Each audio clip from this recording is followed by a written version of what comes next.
नमस्कार साथियों, सृष्टि क्लासेस के ऑनलाइन सेगमेंट पर आप सभी का मैं नितिन शर्मा बहुत सारा हार्दिक स्वागत करता हूं। दोस्तों, अभी एक ये सब्जेक्ट है जिसकी हमने पिछले दिनों एक यूट्यूब पर वीडियो डाला था कि आर्ट एंड कल्चर कैसे तैयार करें। और फिर उसमें मैंने खूब सारी जानकारी ऐसी दी थी जो आपके काम आए। और फिर बाद में मुझे ऐसा लगा कि अगर बच्चों से अपने नोट्स नहीं तैयार हो पाते हैं तो क्यों ना फिर नोट्स बनाने का एक नया एक जिम्मा उठा लिया जाए और आप और हम मिलकर कल्चर को एक बहुत बढ़िया लेवल पर तैयार करते हैं।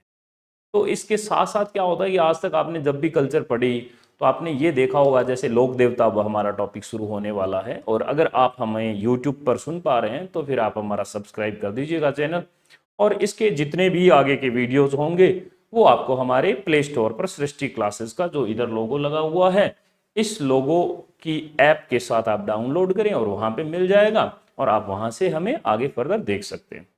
तो दोस्तों, बात ये है कि आपने आज तक जब भी लोक देवता पढ़े ना तो कुछ इस तरह से पढ़े होंगे कि भाई पाबू जी का नाम लिखा हुआ था, जन्म कोलुमंड में हुआ, दांतल जी पिता का नाम है और कमल दे जो था माता का नाम है, और इस तरह से आपने पढ़ लिया। अक्सर है डायग्राम के माध्यम से कुछ है ही नहीं, थ्योरी का क्या तो डायग्राम होता है। परंतु मैं आपको एक बात बताता हूं कि मैं आपको ऐसे फ्लो डायग्राम नोट्स बनवाऊंगा, ऐसे ऐसे डायग्राम्स बनवाऊंगा जिससे आपके दिमाग में छप जाएगी वो चीजें, आपको बहुत ज्यादा याद नहीं करना पड़ेगा। जैसे हम जब किताब पढ़ते हैं तो उसमें ये लिखा रहता है कि पापू जी के पिता का नाम ये था, है ना। तो पापू जी के पिता का नाम ये था तो आपको भी थोड़ा सा वक्त लगता है, तो सीधा हम किस तरह से नोट्स बनाते हैं, हम आगे चलेंगे।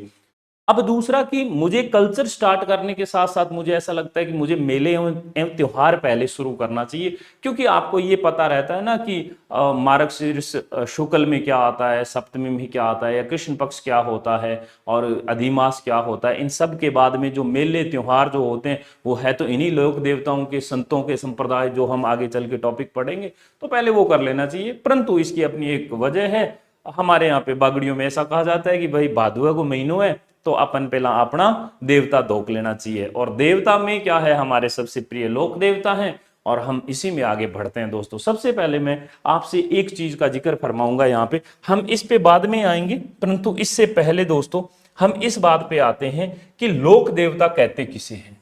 ये बात मोस्ट इंपॉर्टेंट है, लोक देवता किसे कहते हैं। अब देखो, एक आपने शब्द सुना होगा, क्या, देवता।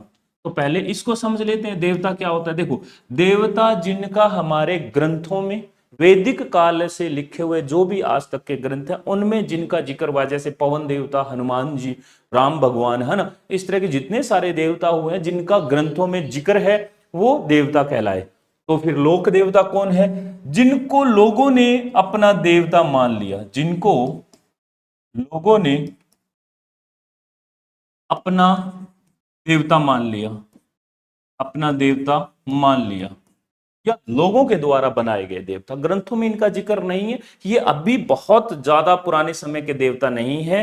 ये भी हमारी तरह, आपकी तरह एक इंसान के तौर पे पैदा हुए और उसके बाद इन्होंने कुछ ऐसे समाज कल्याण के लिए भलाई के काम किए, गायों की रक्षा की, जिसे लोगों ने अपना देवता मान लिया, या आप कह सकते हो लोगों के द्वारा बनाए गए देवता। तो अपना देवता मान लिया, नंबर एक बात आप ये कह सकते हो। दूसरा दोस्तों आप ये कह सकते हो यहाँ पे, लोगों के द्वारा बनाए गए देवता, लोगों के द्वारा बनाए गए देवता,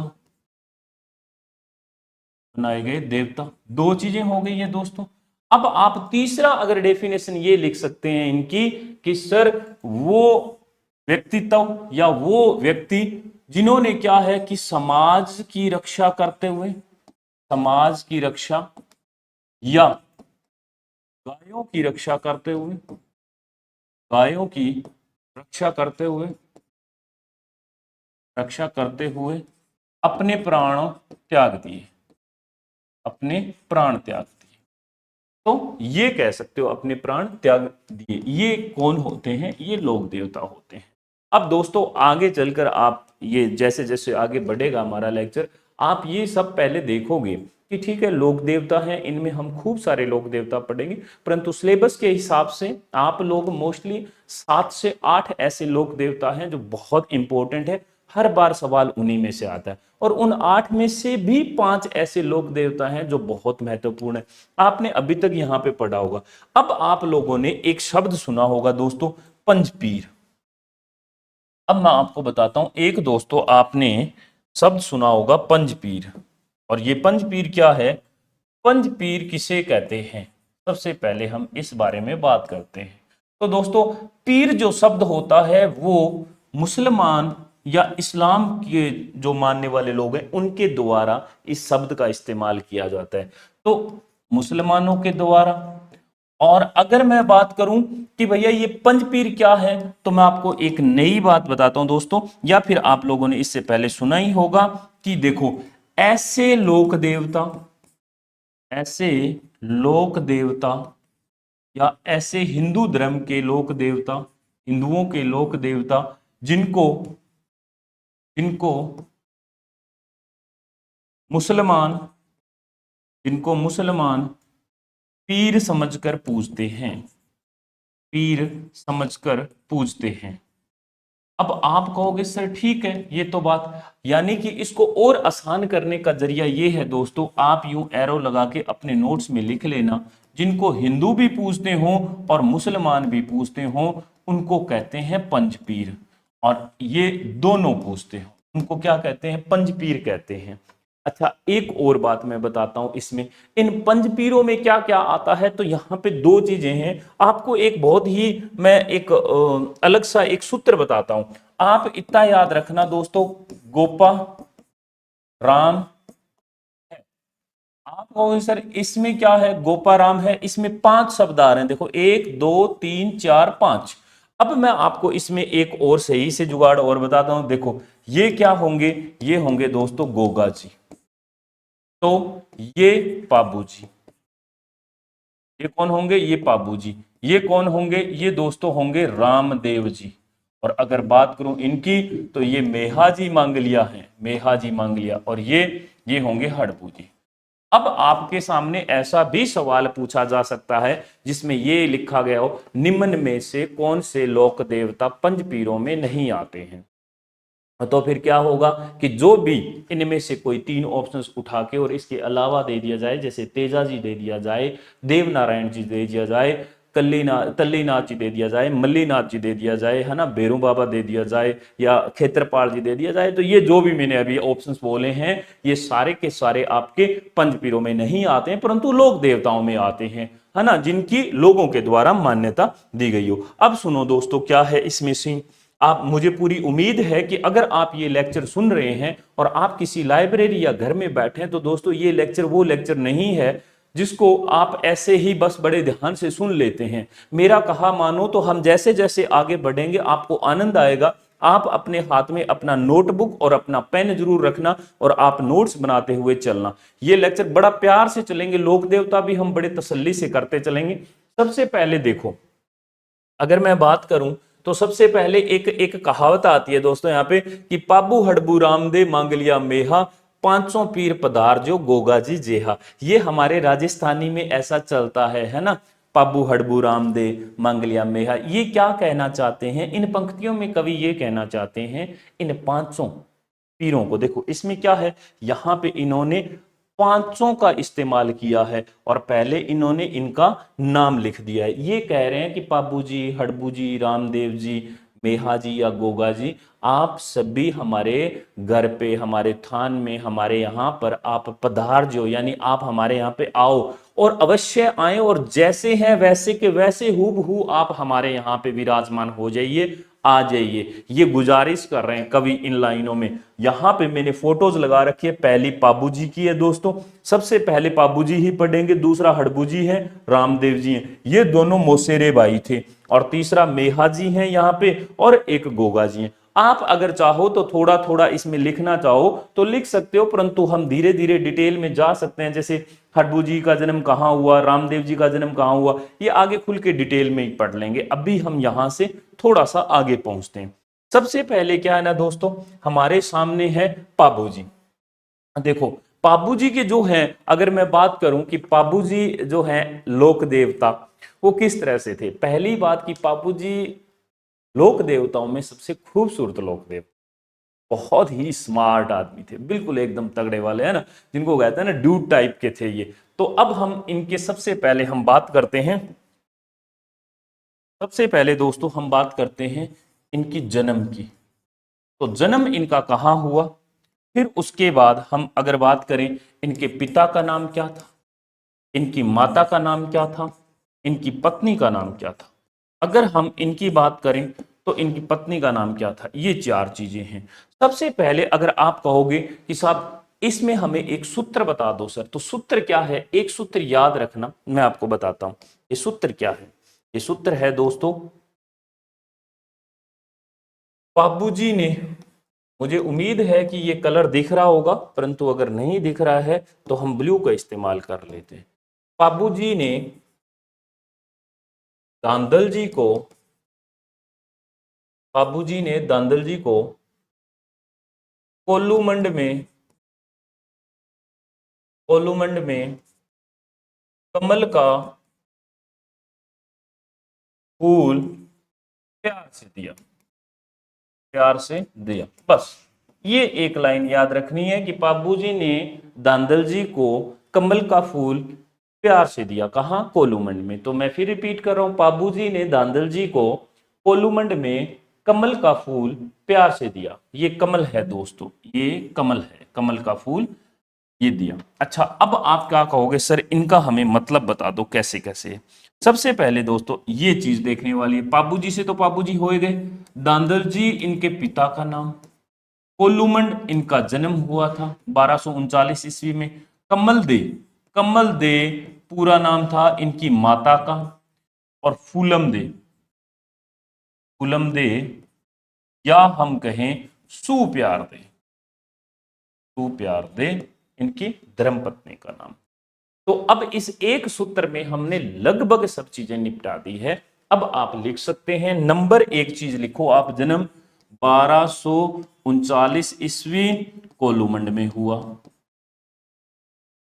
कोल्लूमंड गांव में हुआ। ठीक है सर। दूसरा, पिता का नाम दांदल जी था, दांदल जी। अच्छा, माता का नाम अभी मैंने बताया कि कमल दे था। और उसके बाद अब हम बात करें तो पत्नी का नाम क्या था, तो हम कहें फूलम दे, फूलम दे। और हम कहें कि एक ये है सुप्यार दे, सुप्यार दे। ये नाम ही बहुत प्यारे प्यारे से हैं और आपको ये नाम सारे के सारे दोस्तों बहुत अच्छे से याद हो जाएंगे। अब मैं आपको एक छोटी सी चीज और बताता हूं कि राव दूहड़ के छोटे भाई थे। ये किसके छोटे भाई थे, ये राव दूहड़ के छोटे भाई थे। हम यहां पे लिख लेते हैं, राव दूहड़ के छोटे भाई। ये बातें मैंने क्यों बताई, ये बात इसीलिए बताई दोस्तों कि जब राव दूहड़ का नाम आता है तो आप एक चीज और यहीं पे ही मेंशन कर लेना। राव दूहड़ की जब बात आती है, थोड़ा सा हम और इस इन्हीं को एक्सप्लेन कर लेते हैं, हालांकि हम नहीं करेंगे, परंतु मैं आपको बताता हूं। नागणेची माता का मंदिर, नागणेची माता का मंदिर, माता का मंदिर कहां पर है दोस्तों। आप कहोगे सर नागेणा, या कुछ लोग नगाना भी कहते हैं दोस्तों, वो आप देख लेना नोट्स में। नगाना गांव बाड़मेर में राव दूहड़ ने नागणेची माता का मंदिर बनवाया था। और ये नागणेची जो माता है, इसकी जो मूर्ति है, ये मूर्ति कहां से लाई गई थी, ये कर्नाटका से लाई गई थी। एक कनौज के ब्राह्मण थे, सारस्वत ब्राह्मण, अगर उनका नाम था लुम्ब ऋषि, तो ये उनके द्वारा लाई गई थी। और ये जो है कर्नाटक से मूर्ति मंगवाकर और यहाँ पे स्थापित राव दूहड़ के द्वारा करवाई गई थी। और इसी राव दूहड़ के अगर हम बात करें तो इसी राव दूहड़ के दांदल जी छोटे भाई थे। ये जो थी, ये अमरकोट, अमरकोट अब पाकिस्तान में है, पाकिस्तान की राजकुमारी थी। ये अमरकोट पाकिस्तान की राजकुमारी थी दोस्त। अब यहां तक हमने मात्र 4 या 5 चीजें पढ़ी है। पहली हमने कहा पिता का नाम, माता का नाम, पत्नी का नाम, और उसके बाद अगर हम कहें कि थोड़ा सा इनके जो है राव दूहड़ के बारे में पढ़ लिया। परंतु अब खेल सही शुरू होता है, जिसमें आपको बड़े ध्यान से समझना है। मुझे उम्मीद है कि आप लोगों ने ये उतार दिया। अच्छा, इनके आप ये कह सकते हो इनके 2 सखा थे, है ना, और एक का नाम था चांदा, सहयोगी कह सकते हो आप, सहयोगी। योगी कौन थे? एक का नाम था चांदा और एक का डम। देखो एक नाम और भी आप कभी कभी बीच में सुनोगे, उनका नाम था हरमल। अब आपसे सवाल ऐसा पूछा जा सकता है कि निम्न में से कौन से दो सहयोगी थे जो पाबू जी के थे, तो आपने कह दिया सर ठीक है। अच्छा, ये चीज आप कहीं एक तरफ आप उतार सकते हैं। और अब हम यहां पर आगे चलते हैं। सबसे पहले ये मैं डिलीट कर ही देता हूं।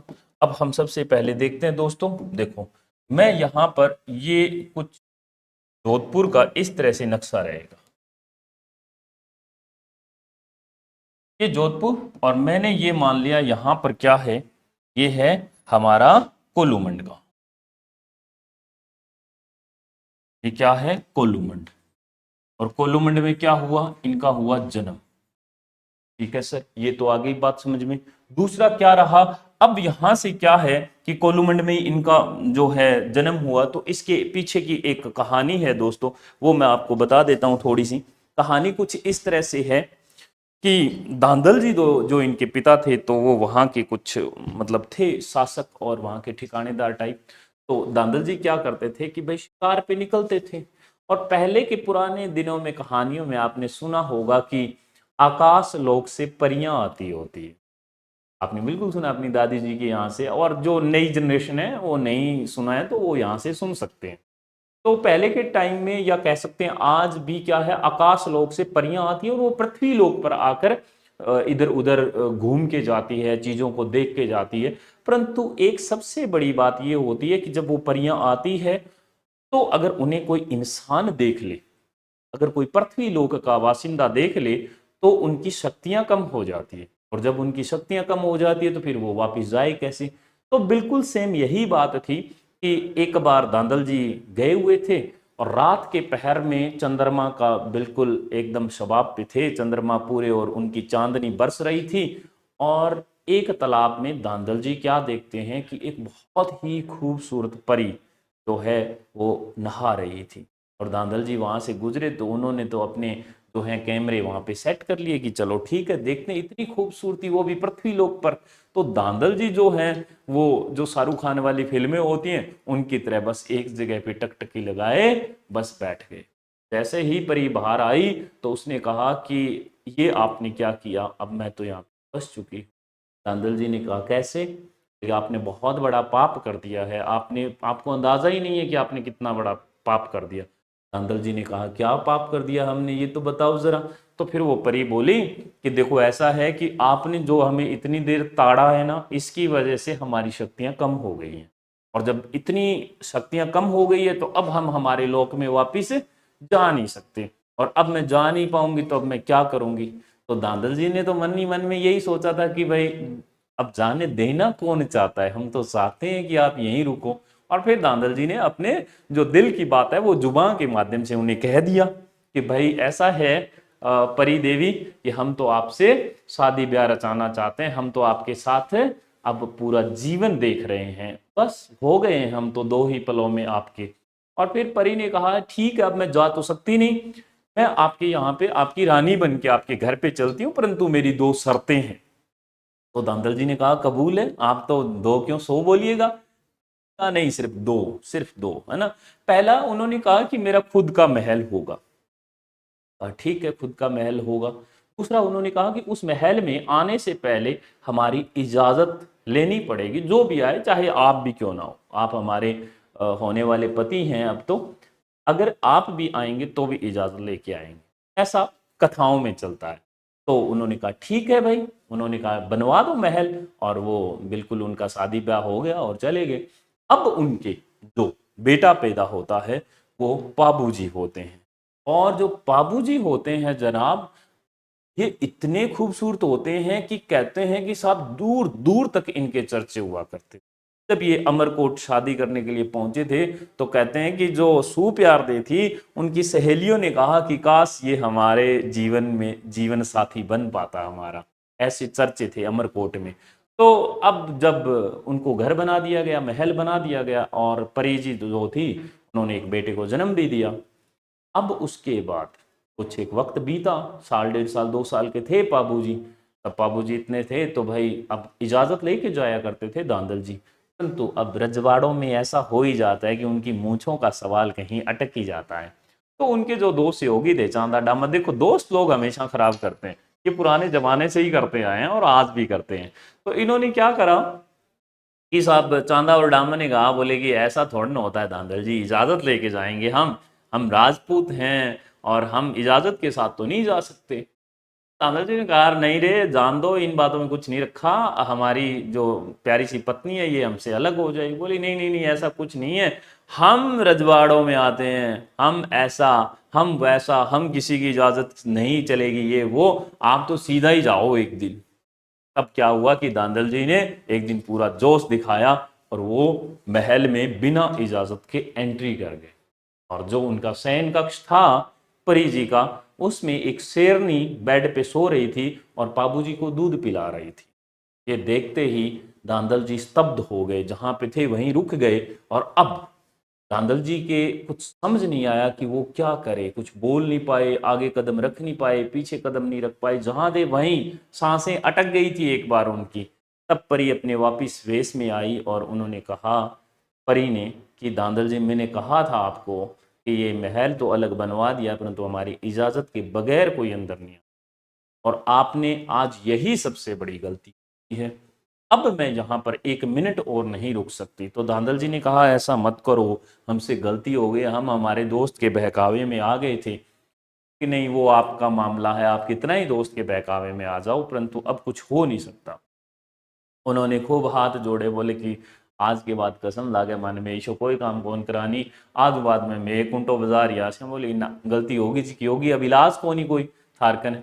तो फिर कहते हैं कि परी ने उस दिन कहा भी था कि मेरा बड़ा मन था कि मैं मेरे बेटे को खूब बड़ा करूं, खूब खिलाऊं, खूब पिलाऊं।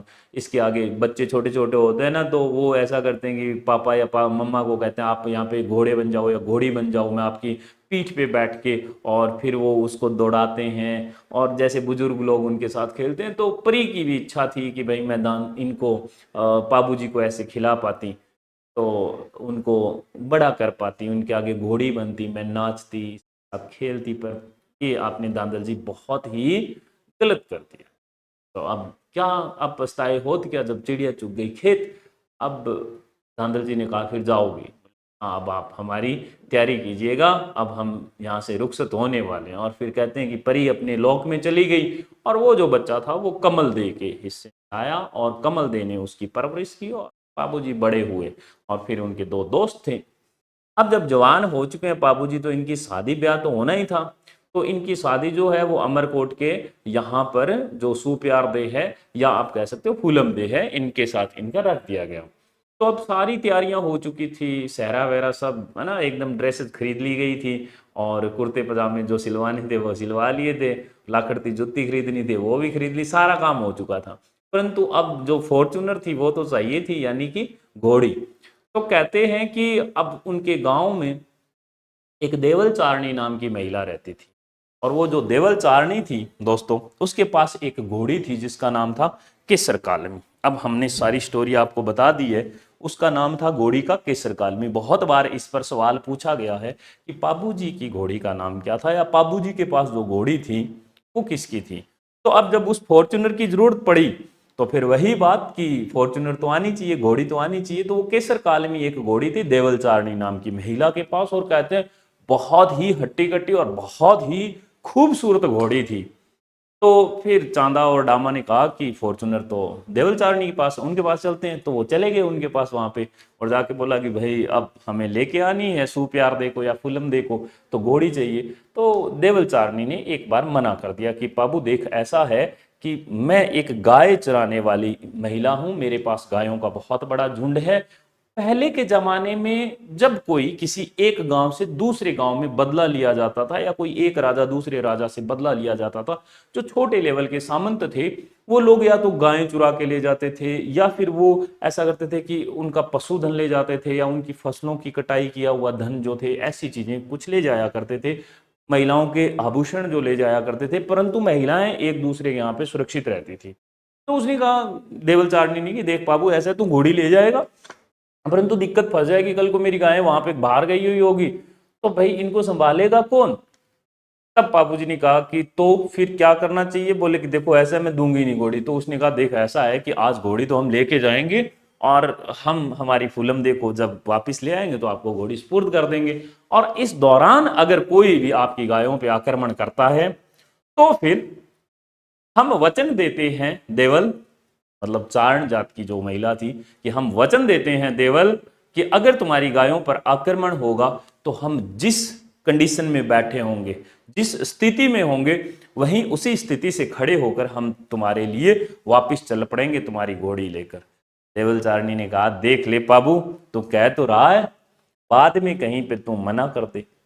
नहीं बिल्कुल नहीं करेंगे, हम बिल्कुल सच कह रहे हैं। ठीक है, फिर जुबान दे दी तो दे दी। अब राजपूत ने ये जुबान दी, राठौड़ वंश में पैदा हुए थे और उन्होंने कहा ठीक है हम जुबान दे देते हैं। अब वो चले गए, अब सब लोग पहुंच गए अमरकोट। कुछ लोग ऐसा भी कहते हैं कि जो केसर जो ये कालमी घोड़ी थी, यही वो परी जो थी वही केसर कालमी बन के आई थी। अब हम यहां पर देखते हैं कि यहां पर आप एक चीज लिख सकते हैं, देवलचार। देवल चारणी एक शब्द ये लिखना। आपको मैं फ्लो डायग्राम के साथ नोट्स बनाना सिखाता हूं दोस्तों। यहां तक थी कहानी, और मैं आपको थोड़ा सा और आगे बढ़ के और बता देता हूं। जब वो वहां पर गए और फिर उन्होंने जो भी है छड़ा मारा, और उसके बाद वो आगे जब महल में एंट्री की और फेरे ले रहे थे, तो 3 फेरे फेरे हो चुके थे, चौथे फेरे पे जो है वो देवल चारणी आ गई।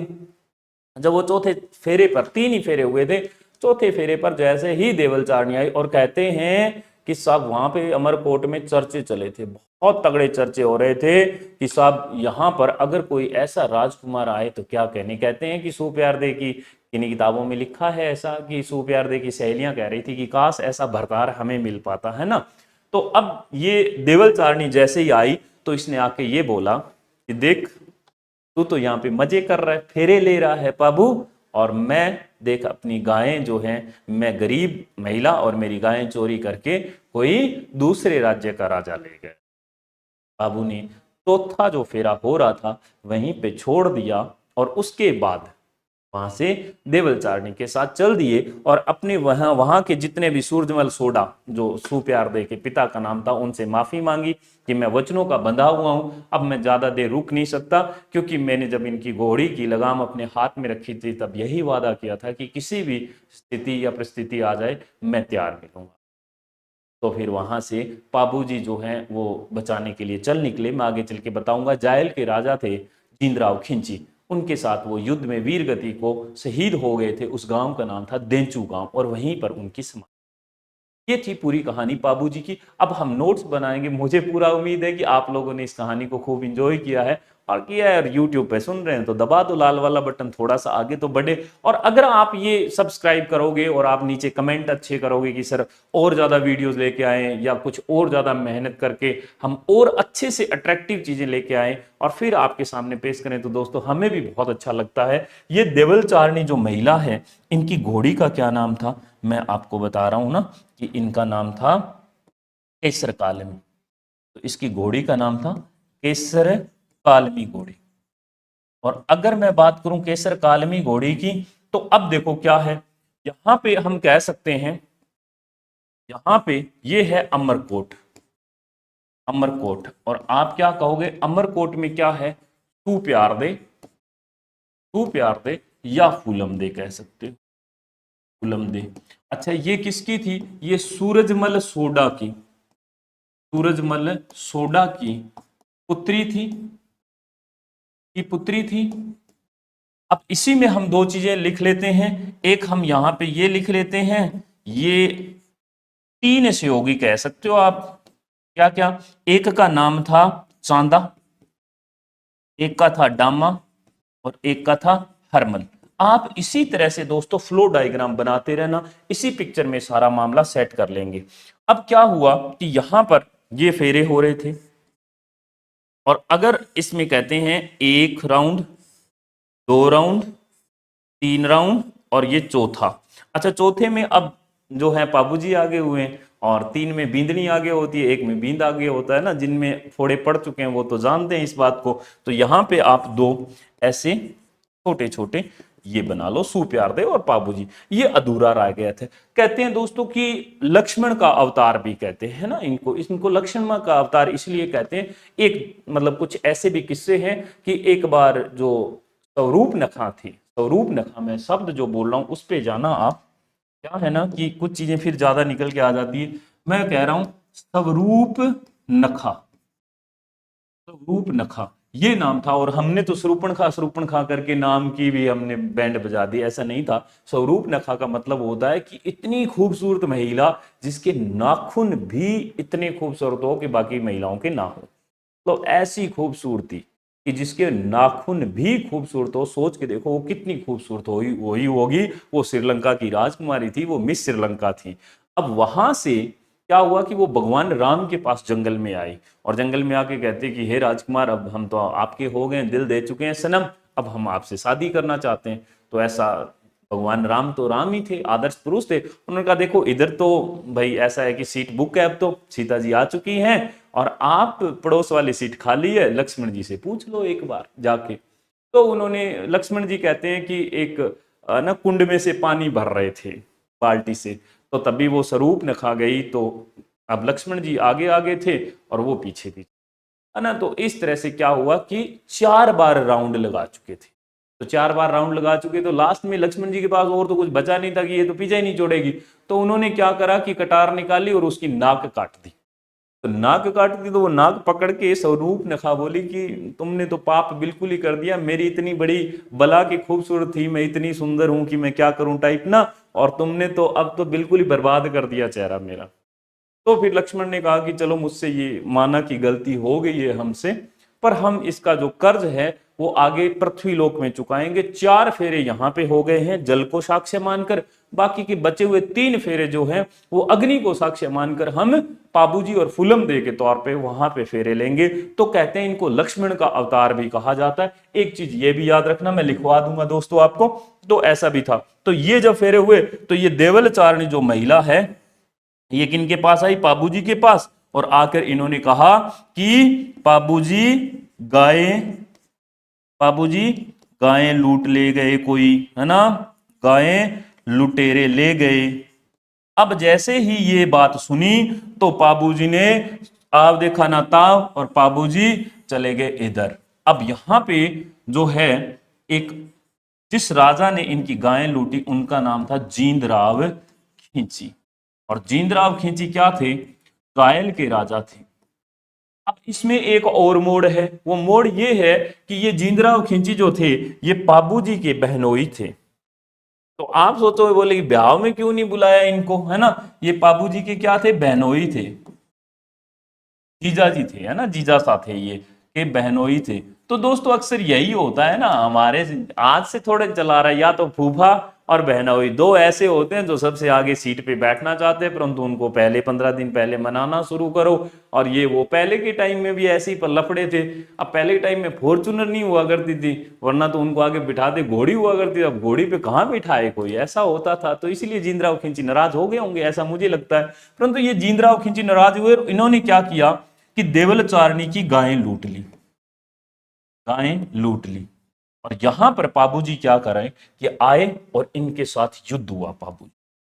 तो पाबूजी ने गायें बचा ली, पाबूजी ने गायें या गायों की रक्षा करते हुए दोस्तों, रक्षा करते हुए शहीद हो गए, रक्षा करते हुए शहीद हो गए। और ये शहीद हो गए और गायों को बचा लिया और उसको वापस कर दिया। और इस जगह का क्या नाम था, इस जगह का नाम था दोस्तों देंचू गांव। ये है देंचू गांव। तो आप ये याद रखना, हो सकता है आरपीसी या आपसे अधीनस्थ बोर्ड आपसे ये पूछ लिया जाए कि जो है देंचू गांव वो कहाँ पर है। तो एक तो ये है कि जोधपुर में है। और क्यों प्रसिद्ध है, क्योंकि पाबूजी का यहाँ पर समाधि स्थल है, गायों की रक्षा करते हुए यहीं पे ही एक्सपायर हो गए थे, यानी प्राण त्याग दिए थे। तो आप कह सकते हो समाधि जो स्थल है वो यहीं पे है।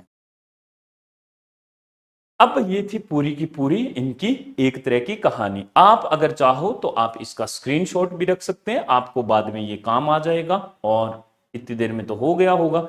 ये आप 3 नाम याद रखना, ये मैं क्या कह रहा हूं, चांदा, डामा और हरमल, ये 3 नाम। अच्छा, इनके नाम की एक और खास बात है दोस्तों, वो क्या है, इनके नाम की खास बात एक और है, वो खास बात ये है कि ये एक शब्द वाले हैं। एक शब्द वाले भक्त जो हैं, वो कौन कौन से लोग देवता के एक शब्द वाले भक्त या सहयोगी कह सकते हो। ये क्या है, सहयोगी कौन है, ये पाबू जी के थे। और ये कौन कौन से थे, मैंने 3 नाम लिखवा दिए। पहला देखो चांदा, दूसरा देखो डामा, तीसरा देखो हरमल। ये 2 नाम नहीं है। जैसे लक्की बंजारा, ये किन का नाम है, ये एक भक्त थे जिनका नाम अगर रामदेव जी की सहयोगी कह सकते हो, इनके थे। तो इस तरह के जो नाम होते हैं ये डबल शब्द के थे, परंतु यहाँ पे आप सिंगल शब्द देखोगे। नंबर 1 बात। अब दोस्तों मैं आपको कुछ एक चीजें और बता देता हूं। अब ये तो है फड़, ये क्या है, ये पाबूजी की फड़ है, बाबूजी की फट, ये आप देख सकते हैं। मैं इसके बारे में बता दूं उससे पहले एक इंपॉर्टेंट स्टार मार्क करके आप लोग लिख सकते हैं कि लक्ष्मण का अवतार कहते हैं, लक्ष्मण का अवतार भी कहते हैं। मैंने आपको बता दिया, स्वरूप नखा वाली जो कहानी थी वो ही। सर बस थोड़ी देर में ना अब करेंगे हम, मतलब वो रोक देना आप फिर। हाँ, तो लक्ष्मण का अवतार भी कहते हैं। अच्छा, तो ये पाबूजी की फड़ है। अच्छा, पाबूजी की फड़ कौन बांधता है, तो बोपे बांधते हैं। और ये बोपे किस जाति के होते हैं दोस्तों, ये बहुत इंपॉर्टेंट बात है, ये आप बात याद रखना। बोपे भील जाति के होते हैं, भील जाति के बोपे होते हैं। और ये जो भील जाति के बोपे होते हैं, ये वाद्य यंत्र होता है दोस्तों रावण हत्ता, रावण हत्ता। इस रावण हत्ता के साथ इस फड़ का वाचन किया जाता है या वाचन किया जाता है कह सकते हो, बांचते हैं। बांचने का मतलब क्या होता है कि गा के सुनाना या बोलना। जैसे मैं भी कह रहा हूं, मैं कुछ चीजें बांच रहा हूं यानी मैं पढ़ रहा हूं, तो ये फड़ वाचन किए जाते हैं। और कहते हैं कि साहब इनके जो हैं रावण हत्ता के साथ है। और दोस्तों एक गीत भी गाए जाते हैं। अगर हम बात करें उन गीत की, गीत भी गाए जाते हैं, गाए जाते हैं। इन गीतों को क्या कहते हैं, इन गीतों को पवाड़े कहते हैं। इन गीतों को क्या कहा जाता है, पवाड़े। और दोस्तों एक माट वाद्य यंत्र होता है, उसके साथ इनको गाया जाता है। आप कहोगे सर ये माट वाद्य यंत्र क्या होता है, जो राजस्थानी भाषा में मटका जो होता है उसको माट ही कहते हैं। बड़े बड़े वाले मटके को माट कहा जाता है। और उसके ऊपर जैसे ढोल के साइड में किसी जानवर की चमड़ी लगाकर उसको बजाया जाता है, वैसे ही इसके ऊपर कुछ ऐसा कुछ बांध दिया जाता है पर्दा, और उसके ऊपर फिर इसको बजाया जाता है, तो ये माट वाद्य यंत्र हो जाता है।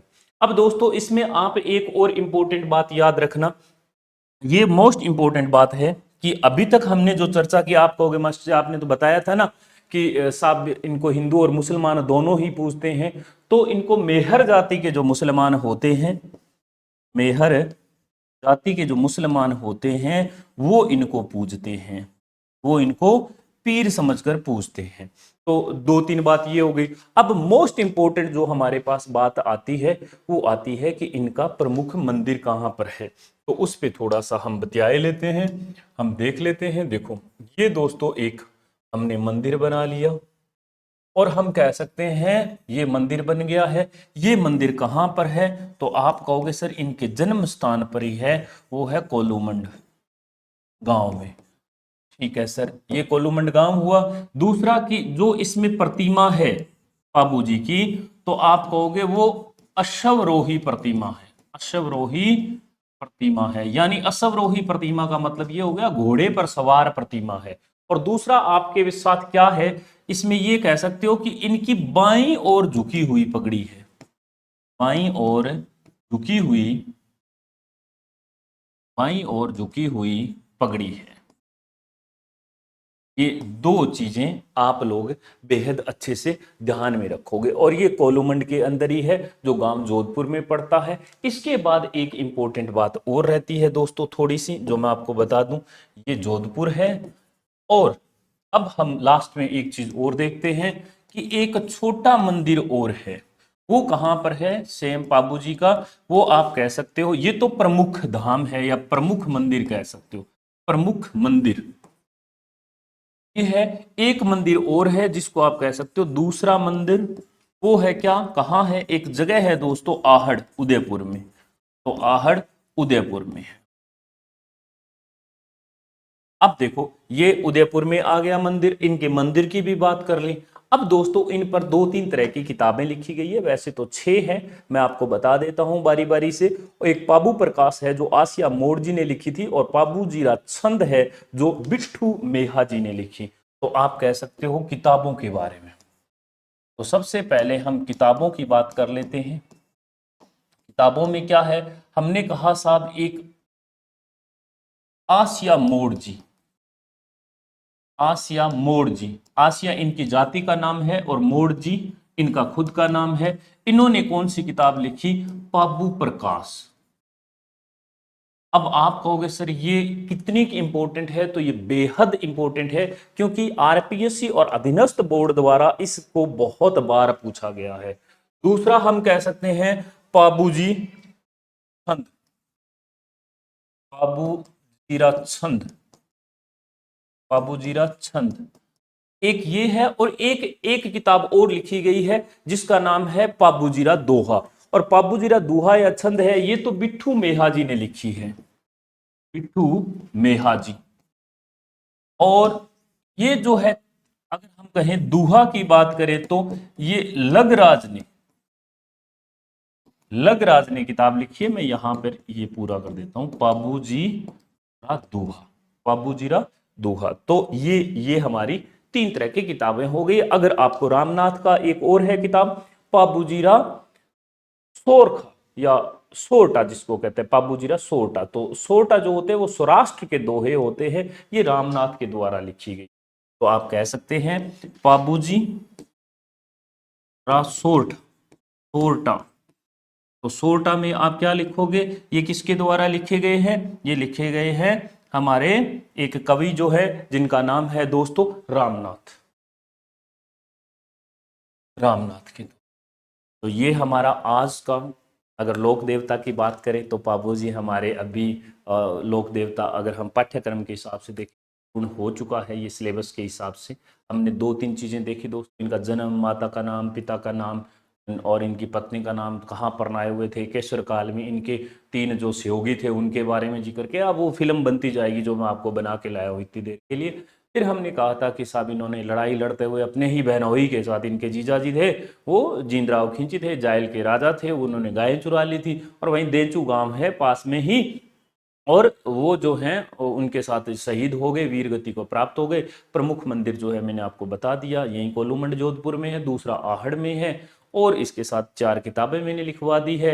इसके साथ साथ हमने दो तीन चीजें और देखी कि रावण हत्या के साथ है कि फड़ का वाचन किया जाता है, जो भोपे होते हैं वो भील जाति के होते हैं। और आराध्य देव कौन मानता है, तो रायका रेबारी या देवासी जो जाति होती है वो मानते हैं, वो ऊंट पालक जाति होती है। राजस्थान में सबसे पहले ऊंट लाने का श्रेय इन्हीं पाबूजी को ही जाता है। और दो तीन एक चीजें और रह जाती है जिसमें ये किताबें हैं।